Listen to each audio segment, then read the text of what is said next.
నమస్కారం. ఈరోజు మనం ఒక అత్యంత ఆసక్తికరమైన చారిత్రక ప్రయాణాన్ని చూడబోతున్నాం.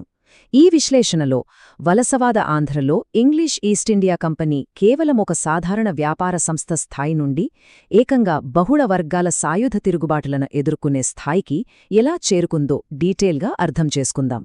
కేవలం తీరప్రాంత వాణిజ్యంతో మొదలై గిరిజనులు, రైతులు, జమీందార్ల తిరుగుబాట్ల వరకు ఈ పరిణామాలు ఎలా జరిగాయో కలిసి పరిశీలిద్దాం. ఈ ప్రయాణంలో మనం మాట్లాడుకోబోయే ముఖ్యమైన అంశాలు 4ఉన్నాయి. మొదటిది బ్రిటిష్ వారి ప్రారంభ అడుగులు, వాణిజ్యం. రెండవది వ్యాపారుల నుండి ఆదాయ సేకరణ వైపు వాళ్లు ఎలా మళ్లారు అన్నది. మూడవది ఈ వలస పాలన వల్ల భారతీయ సమాజం చెల్లించిన మూల్యం. ఇక చివరిగా వలసవాద ఆంధ్రాలో జరిగిన స్థానిక ప్రతిఘటన గురించి. ఇవన్నీ ఒకదానికొకటి ఎలా లింక్ అయ్యున్నాయో చూద్దాం. సరే, ఇక ఏమాత్రం ఆలస్యం చెయ్యకుండా మొదటి విభాగానికి వచ్చేద్దాం. అదే ప్రారంభ అడుగులు మరియు వాణిజ్యం. ముఖ్యంగా కోరమండల్ తీరంలో ఉన్న మచిలీపట్నం చుట్టూ ఈ కథ ఎలా మొదలైందో చూద్దాం. ఇక్కడ మనం గమనించాల్సిన ఒక అద్భుతమైన విషయం ఏంటంటే మచిలీపట్నం యొక్క సుదీర్ఘమైన చరిత్ర క్రీస్తుపూర్వం 3వ శతాబ్దంలో శాతవాహనుల కాలంలోనే ప్రారంభమై 1478లో ముహమ్మద్ షా బహమనీ పాలనను చూసి ఆ తర్వాత గోల్కొండ రాజుల కాలం వరకు ఇది ఒక గొప్ప వాణిజ్య కేంద్రంగా వర్ధిల్లింది. ఇక్కడి మస్లిన్ వస్త్రాలు, కలంకారీ కళల గురించి ఎంత చెప్పుకున్నా తక్కువే. ఖచ్చితంగా ఈ అద్భుతమైన వాతావరణమే 1611లో బంగాళాఖాతంలో ఇంగ్లీష్ ఈస్ట్ ఇండియా కంపెనీ తమ మొట్టమొదటి వ్యాపార స్థావరాన్ని ఇక్కడే ఏర్పాటు చేసుకునేలా ఆకర్షించి ఉంటుంది, అవునా? అయితే ఇక్కడ మనం గుర్తుంచుకోవాల్సిన పాయింట్ ఒకటి ఉంది. బ్రిటిష్ వారు ఇక్కడ అడుగుపెట్టినప్పుడు వారికి ఎలాంటి రాజకీయ ఆశయాలూ లేవు. వారు కేవలం లాభాలు వెతుక్కుంటూ సుగంధ ద్రవ్యాలు, నీలిమందు, వస్త్రాల కోసం వ్యాపారులుగా మాత్రమే వచ్చారు. ప్రారంభంలో వాళ్ళిక్కడి స్థానిక ప్రజల ఆతిథ్యంపైన, సద్భావనపైన మాత్రమే పూర్తిగా ఆధారపడ్డారు. ఇప్పుడు రెండవ విభాగం చూద్దాం.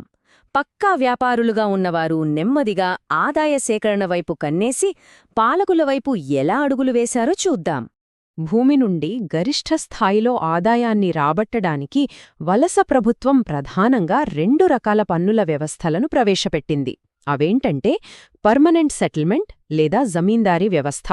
ఇందులో పన్ను వసూలు చేసేవారిని అకస్మాత్తుగా భూమికి వంశపారంపర్య యజమానులుగా మార్చేశారు.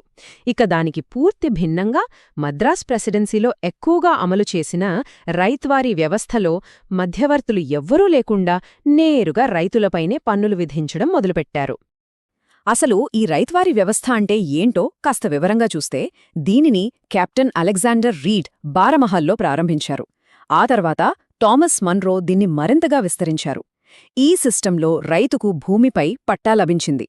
ఇది వినడానికి బాగానే ఉన్నప్పటికీ వాస్తవానికి జరిగింది వేరు. రైతు భూమి యజమాని కాలేదు, పైగా ప్రభుత్వానికి అత్యధిక పన్నులు చెల్లించే కౌలుదారుగా మారిపోయాడు. ఒకవేళ పన్ను చెల్లించకపోతే ఆ భూమిని నిర్దాక్షిణ్యంగా ప్రభుత్వం లాగేసుకునేది. ఈ పన్నులను థామస్ మన్రో ఎంత క్రమబద్ధంగా లెక్కించారో చూస్తే నిజంగా ఆశ్చర్యపోవాల్సిందే. సీడెడ్ జిల్లాలలో ఆదాయాన్ని పెంచడానికి ఆయన 3 పద్ధతులు వాడారు. ఒక జిల్లా మొత్తం ఆదాయాన్ని అంచనా వేసి గ్రామాలపై పంపిణీ చేయడం, లేదా ఒకే గ్రామాన్ని మొత్తంగా తీసుకుని అంచనా వేయడం. ఇక మూడవది అత్యంత సూక్ష్మమైనది. ప్రతి వ్యక్తిగత పొలాన్ని, అందులో ఉన్న రాళ్ళు, రప్పలతో సహా కొలిచి మరీ పన్ను విధించడం. ఏమవుతుంది? దీనివల్ల రైతుపై పన్నుభారం అమాంతం పెరిగిపోయింది. ఇక మూడవ విభాగం, అదే ఈ వలస పాలన వల్ల జరిగిన ఆర్థిక విధ్వంసం, మనం చెల్లించిన మూల్యం. ఈ వలస విధానాల వల్ల జరిగిన డామినో ఎఫెక్ట్ను ఒకసారి గమనిద్దాం. పరిస్థితులు ఒకదాని తర్వాత ఒకటిగా ఎలా దిగజారిపోయాయో స్పష్టంగా అర్థమవుతుంది.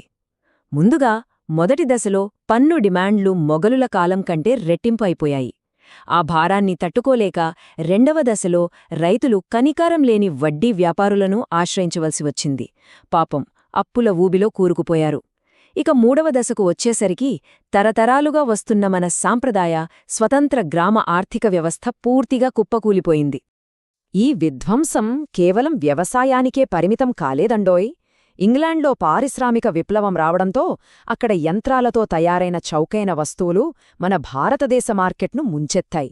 నిజానికి ఇది ఉద్దేశపూర్వకంగా భారతీయ ఆర్థిక వ్యవస్థను నాశనం చేసే విధానం. వందల సంవత్సరాల చరిత్ర ఉన్న భారతీయ హస్తకళల పరిశ్రమ నాశనమైంది. చేనేత కార్మికులు, ఇతర చేతివృత్తుల వారిలో ఎన్నడూ చూడని స్థాయిలో భారీ నిరుద్యోగమేర్పడింది. ఇదంతా చూస్తుంటే మూలాధారాల్లో ఉన్న ఒక శక్తివంతమైన వ్యాఖ్య గుర్తొస్తుంది. భారతదేశంపై దండెత్తినవారు అందరిలో బ్రిటిష్ వారే అత్యంత ఖరీదైనవారు అని. గతంలో వచ్చిన పాలకుల్లా కాకుండా వీరు ప్రతి వర్గాన్ని దోచుకున్నారు. వ్యాపారులు, రైతులు, జమీందారులు, గిరిజనులు, ఇలా వారు ఆర్థిక దోపిడీ చేయని వర్గమే లేదని ఈ మాట మనకు స్పష్టం చేస్తోంది. ఇక చివరిగా 4వ విభాగం వలసవాద ఆంధ్రాలో జరిగిన ప్రతిఘటన, అలాగే బహుళ వర్గాల సాయుధ పోరాటాల ఆరంభం గురించి మాట్లాడుకుందాం. దెబ్బతిన్న వివిధ సామాజిక వర్గాలకు, వారి ప్రధాన సమస్యలకు మధ్య ఉన్న సంబంధాన్ని ఇక్కడ గమనిద్దాం.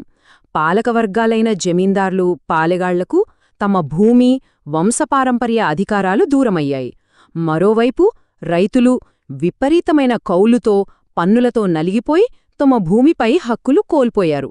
ఇక గిరిజనులు తమ అటవీ ఏకాంతాన్ని కోల్పోయి అడవుల్లోకి చొరబడిన వడ్డీ వ్యాపారుల చేతులు మోసపోయారు. సమస్యలు వేర్వేరైనా సరే ఈ ఉమ్మడి ఆర్థిక ముప్పు వారందర్నీ వలసపాలనకు వ్యతిరేకంగా ఎలా ఏకం చేసిందో ఇది స్పష్టంగా చూపిస్తోంది. ఇక్కడ మనం ఖచ్చితంగా గుర్తుంచుకోవాల్సిన ఒక పాయింట్ ఉంది. ఈ ప్రారంభ తిరుగుబాట్లు ఏవో 20వ శతాబ్దపు ఆధునిక జాతీయవాదంతో వచ్చినవి కావు. అకస్మాత్తుగా తమపై పడిన ఆర్థిక విచ్ఛిన్నానికి ప్రతిస్పందనగా స్థానిక నాయకులు, రైతులు తమ జీవనోపాధిని రక్షించుకోవడానికి పోరాడారు అంతే. వారి మధ్య ఉన్న ఆ సాంప్రదాయ అనుబంధమే వారిని ఒకటిగా బలంగా నిలబెట్టింది.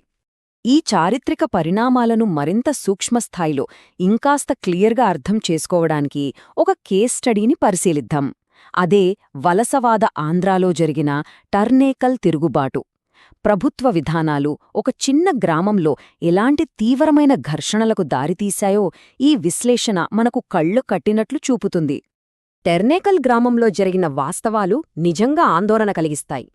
ఇనాందారులు, పాలెగాళ్లు వంటి భూస్వామ్య వర్గం యొక్క ఆర్థిక ప్రయోజనాలకు బ్రిటిష్ వారి కొత్త పన్నుల విధానాలు పెద్ద ఆటంకంగా మారాయి. దీనితో గ్రామ పెద్దలు పేద రైతుల పక్షాన నిలబడి ఏకంగా బ్రిటిష్ సైన్యంతోనే పోరాడారు. ఈ ఘర్షణ ఒక తీవ్రమైన 15 రోజుల సాయుధ పోరాటానికి దారితీసింది. కాని దురదృష్టవశాత్తు కేవలం సాంప్రదాయ ఆయుధాలతో పోరాడిన వీరు ఆధునిక ఆయుధాలున్న బ్రిటిష్ సైన్యం చేతిలో దారుణమైన మారణకాండకు గురయ్యారు. నాయకులను, రైతులను అత్యంత క్రూరంగా చంపేశారు. చివరిగా ఈ విశ్లేషణను ఒక లోతైన ఆలోచనతో ముగిద్దాం. మనందరికీ 1857 సిపాయిల తిరుగుబాటు గురించి బాగా తెలుసు.